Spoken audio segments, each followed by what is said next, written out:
All right, guys, welcome back into another PGA DFS video. My name is Eric Paulzine. Going to be getting into the BMW Championship, just highlighting the top picks. I mean, this should be a pretty easy week in which we should be able to predict. We kind of know how these type of tournaments go.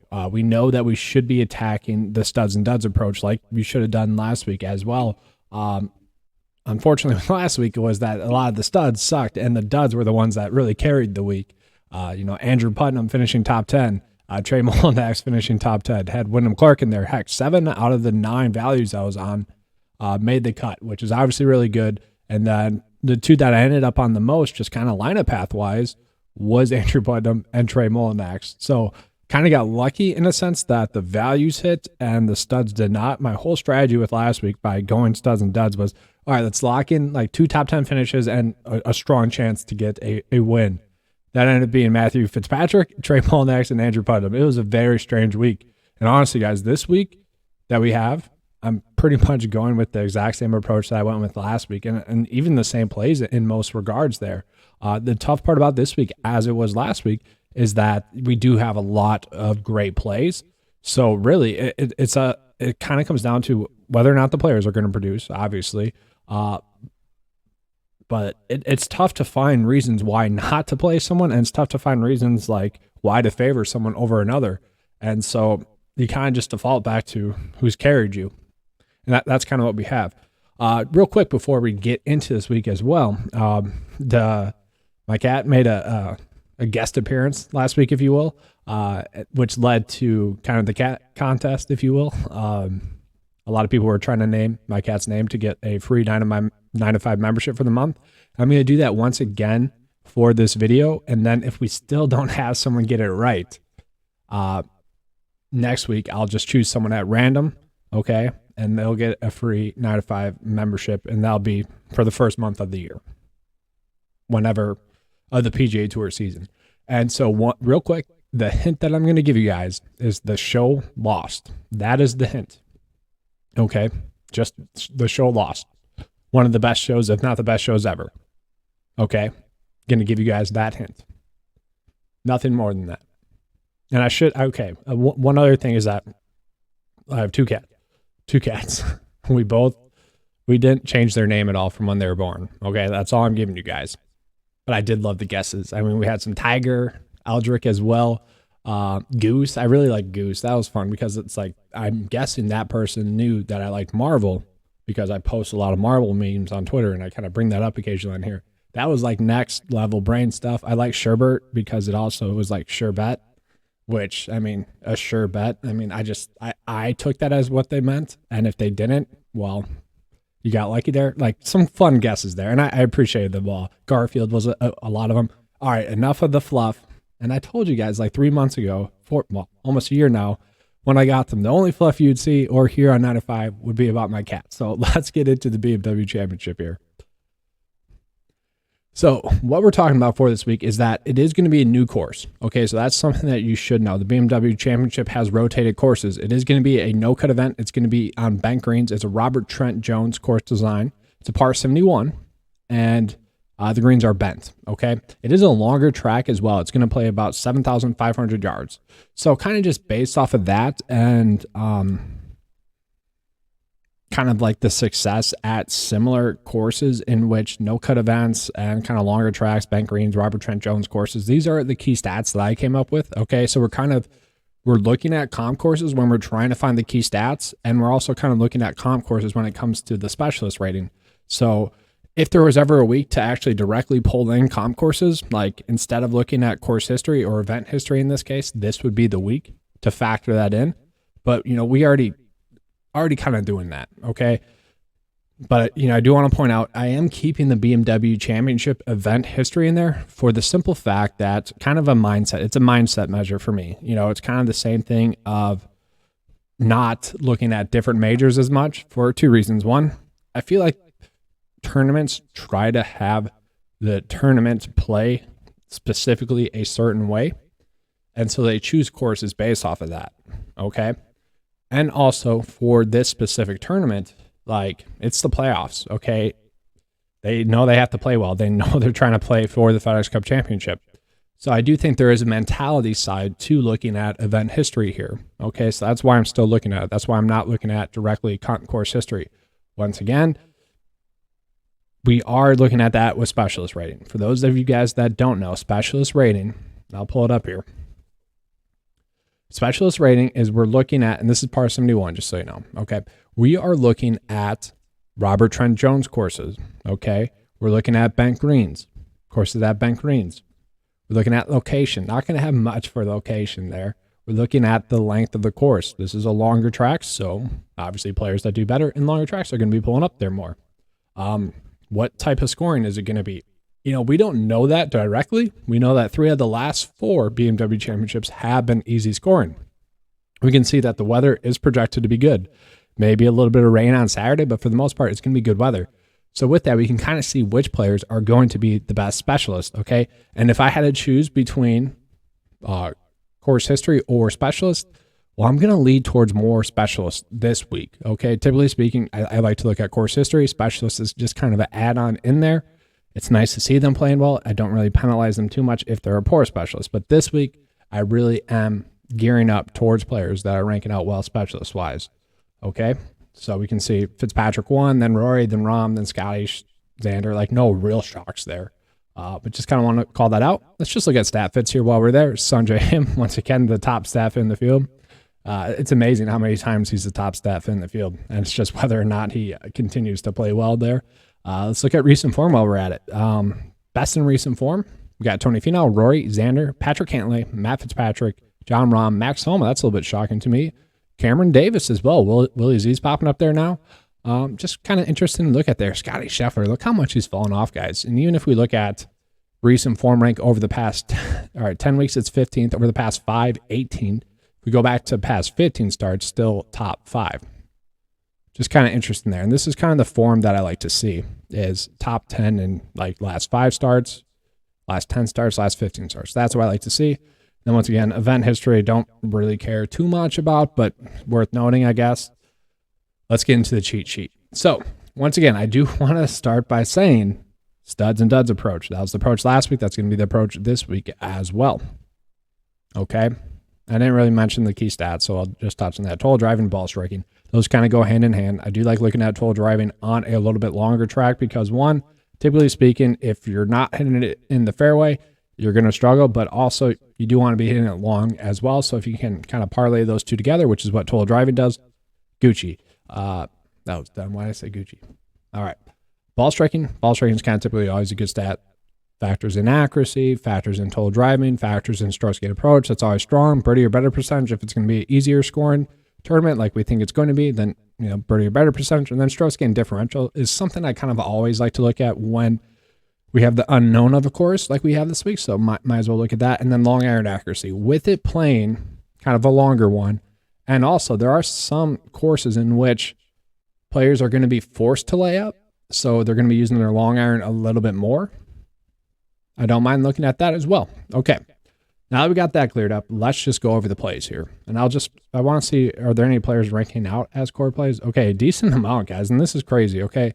So this is where we get deeper into the field and deeper into the events. We get a lot of players ranking out as core plays. So core play, data-wise, the data tag-wise, is a player that's coming in basically checking all the boxes. Great stat fit, great recent form, great course history, great specialist, and then obviously ranking out really well in the model. So they have to be checking those boxes, and we have 1 player, 2, 3, 4, 5, 6, 7, 8, 9. If you think back 3 weeks ago when we had 1 and 4 weeks ago when we had 0, I mean, we've come a long way since then. I don't know about Hideki, okay? He has withdrawn, not playing all too well, but, has played well in the FedEx Cup playoffs before, strong specialist, top 30 in recent form rank still, and that's kind of why he's ranking out that way. I don't know if I particularly agree with that, but it's there for you guys. All right. So now getting into the strategy for this week. So I do like Rory. I do think he's going to bounce back. I did get a little bit nervous with Rory when he said, man, I haven't played in 2 weeks. I haven't thought about golf in 2 weeks. And I'm like, oh boy, this is going to go one or two ways. Either, we're going to take that news and fade him, or we're not going to use that news and he's going to win. And because we've seen that happen a bunch where golfers will not play for, a couple of weeks, kind of reset, and then they'll be good to go. Like it's a mental reset for them. Maybe he's good to go now. We have seen him play well in this event in the past, 4th, 12th, 19th. That's good enough. And a 5th, like we've seen him produce in this tournament, okay?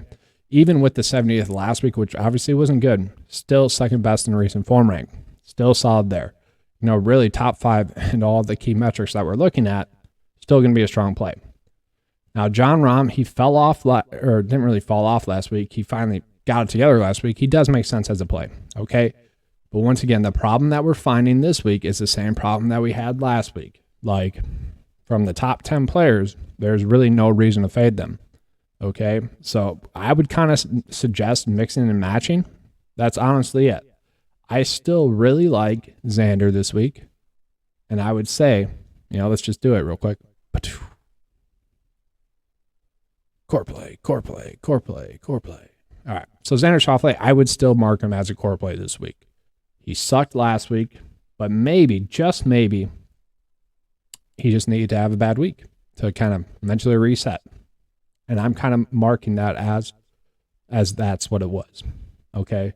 Bad finish. He just could not get anything going. And that's after like months and months and months. We can see third best recent form. That's like months and months of just playing solid golf. We can see it was basically a top 20 machine. And if you have been betting on top 20s for Xander this year, you made bank this year. So I do think we can trust him. I think we can go back to the well with him this week. Hasn't exactly played well in this style of event. That does worry me. But the nice thing about him sucking last week is that we get a nice price discount. Okay. And I just don't see a player like Xander sucking 2 weeks in a row. And that's kind of why I don't mind going back to Patrick Hanley. It's kind of why I don't mind going back to Rory. So after that, like Colin Morikawa, it was nice to see him finally play well after kind of a weird rough stretch. He hasn't exactly done well at the BMW Championship events in the past. I'm not sure I want to play him. That'd be up for you guys to decide. Sam Burns is kind of just the ultimate hit or miss play. I think he makes sense in GPPs. Finished 8th at this event last year, still a top 20 staff hit, still, top 20 recent form, still top 20 specialist, like still good enough there. But he is risky, and I just want you guys to know that. And then I also do like Sungjae Im a decent amount. Sungjae Im finished 3rd at the BMW Championship last year. 2 years prior to that, 56, not that good. And then an 11th year before that. So the 56 is basically dead last.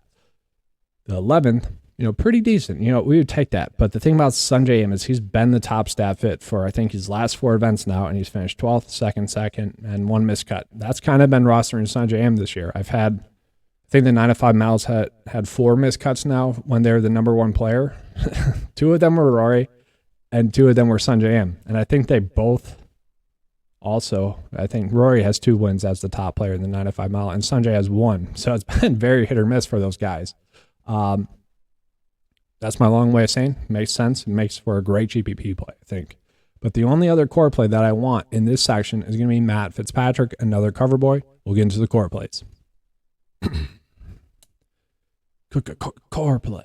Yeah, I don't know. We'll figure something out there. But Matt Fitzpatrick does make a lot of sense, I think, as a core play this week. 5th place finish last week. I honestly thought he was going to bail me out on the outright betting card because my strategy last week was just, hey, I'm betting on the top players this week, and I'm going to do that again this week.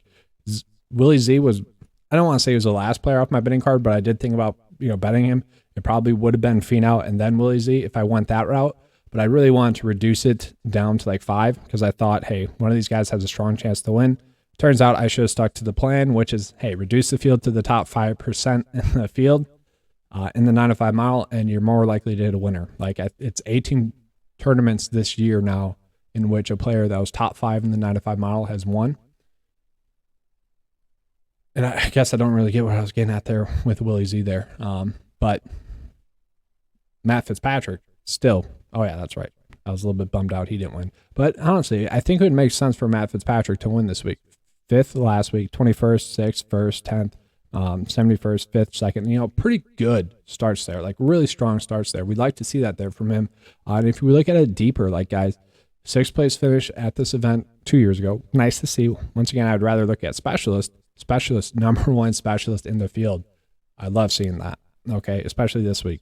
Stat fit, still top 10 in the field. Like he is really coming and checking all the boxes. So he should be a lock. And I say should because, man, last week was just weird. Especially, I mean, like, I'm not even like Willie Z, what was it? Willie Z, Finau, Rahm, Fitzpatrick were like the only top dogs that played well. And then the rest of them kind of just all sucked. Like, I'm not saying that could happen again. I just don't see that happening again like 2 weeks in a row. That would just be really random. So far, Xander and Matt Fitzpatrick are going to be my core plays. And then from there, like I like Tom Kim. If you want to roll with him, you can. I think I'd rather go with Cameron Young here. A lot of people are going to be on Cameron Young as well. It's just been a good recent form. I kind of thought that, both him and Willie Z were due for a victory, and I kind of think that Cameron Young could easily win this week as well. So he'll be someone, once again, that will be on my betting card, okay, this week. It does make sense. 6th best staff in the field. He's been right around the corner of winning an event for a while. Given the fact that Willie Z finally broke through, I think, Cameron Young, he's next on that list, so he does make for a lot of sense. The one thing I do worry about, and gosh, I hope this isn't why Xander and Cantlay struggled, is kind of the live golf stuff.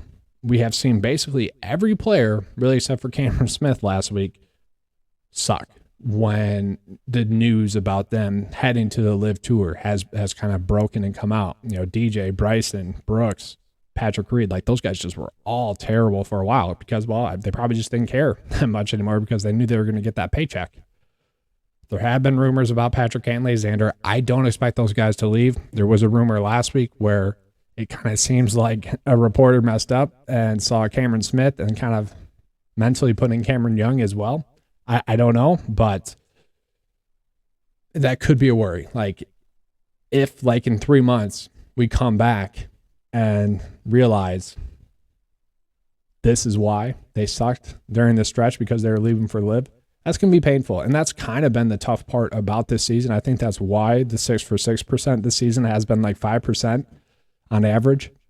That's pretty crazy. And that I really do think that's why, because a lot of the top end players early on in the season, in the middle of the season, already mentally checked out and knew they were going to that poor exhibition tour. Okay. So from there, like you can play these guys. Max Homa, I like it. Max Homa actually makes a lot of sense. Recent form ranked top 10 in the field still. Wasn't that good of a finish last week. 42nd, and still hasn't played that well in the playoffs. He's really kind of sucked in the playoffs. So if you want to roll with him, you can. That's up to you. I do think Corey Connors would be a safe play. And if I wasn't doing a studs and duds approach this week, like I really think that's the approach to go with. We see that all the time with these no-cut events. You just need to do studs and duds event or studs and duds. Corey Connors would be a good play. Like I think he's a safe play. Like 22nd at this event last year, 33rd at this event the year before that, 7th at this event the year prior to that as well. We can see, good staff fit, good recent form. Like I expect him, he's had 3 straight top 30 finishes. I kind of expect him to finish top 30. So if you just want someone that's going to be a safe play that's not going to hurt you, he would make sense. Okay, he would be the guy I go with. And I will say, if Adam Scott would have won last week, that would have been the ultimate tilt job as well, because he has been someone this whole season in which it's like, dude, stop hitting the one bad shot and you're fine. Okay. All these other golfers were kind of just paying up for like a strong finish somewhat recently. If you want to play them, you can. Personally, I don't want to go crazy with that. I don't mind JT Poston this week. I don't mind going back to the well with him. You can do that if you want to. Going lower, just trying to find some players here. No one that's really popping up too much. Let's get into the values.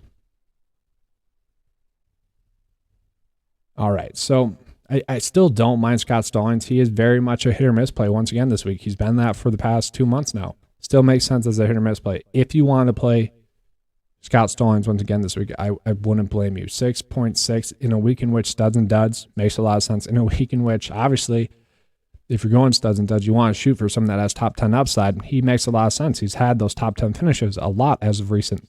Last week sucked, and maybe he put a little bit of pressure on himself being from a Tennessee resident. Maybe. I don't know. That could be what it was. That's kind of always the worry there when you get those local ties. I say local because he wasn't local. It's like 4 hours away, but still. If I was playing in a tournament in Wisconsin, I would want to play well. Even if it was by the UP, I would still want to play well. Okay. There's a pride thing there. Okay. But looking at, 13th, 10th, 4th, 8th, miscut, 4th, like he's had these upside finishes. And if we go back further, other than that poor form, like he was still kind of showing in some start. Well, let's go back further.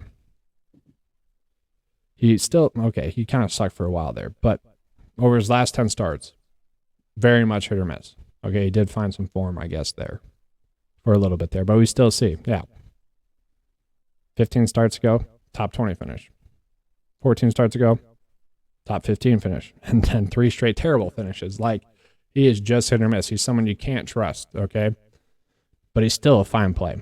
After that, I like Wendell Clark. So Wendell Clark ended up being the second-rated value play at the 95 model, just behind Andrew Putnam. And it's just because he's been a solid golfer. And I think he's going to give us solid production once again this week. Like, ranks out top 35 stat fit-wise, so pretty much he's even, I guess, with Cameron Smith not playing, slightly below average stat fit-wise, which, as a value play, we'll take that. Course history-wise, 31st place finish at this event 3 years ago. Good enough.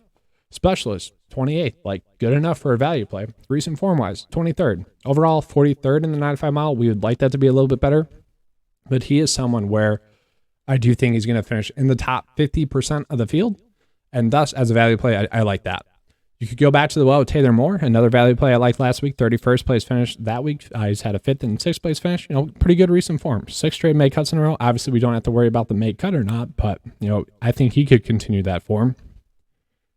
I'm not going to lie, I've been very bitter if Troy Money Merritt had won. The pressure got to him last week. I'm not playing him this week, but he's always someone I like to root for. Andrew Putnam, he was someone that ended up being the top-rated value play in the 95 player pool last week. I think he's someone you can roll with this week as well. So let's just look at his past 9 starts or so, just to see what it's like. 5th, 27th, 11th, miscut, 41st, 46th, 31st, miscut, 15th. Like, pretty good stuff there. We'll take that. So 2 miscuts out of his past 9 starts, and a little bit of upside in there, especially recently. I'll take that over this past 5 starts, playing pretty well. 31st play in the 95 model at 6.2. Not going crazy with it, but still, there's worse plays you could go with, and he makes a lot of sense in his studs and dubs build once again this week. Same thing for Trey Mullen next year, guys. Trey Mullen, actually, if we were to look at over the past 5 weeks, his recent form would be ranking out a little bit better. 5th, 31st, 21st, 1st. Pretty good stuff there from Trey Mullen. Actually, I'm curious. I'm going to look at over the last 5 starts, just kind of how he ranks out. Let's see here. 16th in the field over his last 5 starts. That's pretty good. Obviously, if we get that upside from him, we'll take that any day of the week. And so that's kind of just what we have, guys. Kurt Kitayama casually popping up there as a value play. I don't think I love that, but if you wanted to roll with that, you could. So really what I'm going to do is I'm probably going to do what I did last week. Hopefully I don't get bailed out by the value plays. I don't want to get bailed up by the value plays this week like last week. I want to play 3 values and 3 studs. That's kind of my ideal goal. You could do 2 studs, a mid to low exposure or mid-tier play to low-tier play. You could do that as well. Obviously, the low-tier play would probably be like Poston. The mid-tier play would probably be Cameron or Corey Connors. And then 2 values. And that's kind of this week. It's going to be a tight player pool. Going to try to get lucky on the bottom end. Hopefully those value plays continue to play well. And we should have a good week. And I say should. It is so tough, guys, to submit the studs and duds approach. It's just after years and years of doing this, it's just you kind of have to just blind yourself of those mid-tier plays, of those low exposure plays, and just go with the values, okay? Chances are the top-end guys are going to produce, okay? And then in a reduced field event, the point difference that you get in values is not that huge. And especially if you can nail 1 or 2 of those guys that actually outkicks their salary, outkicks their price point, especially if it's a big margin. With the no-cut event, that's kind of just the approach you have to go with. It kind of sucks, but it kind of is what it is.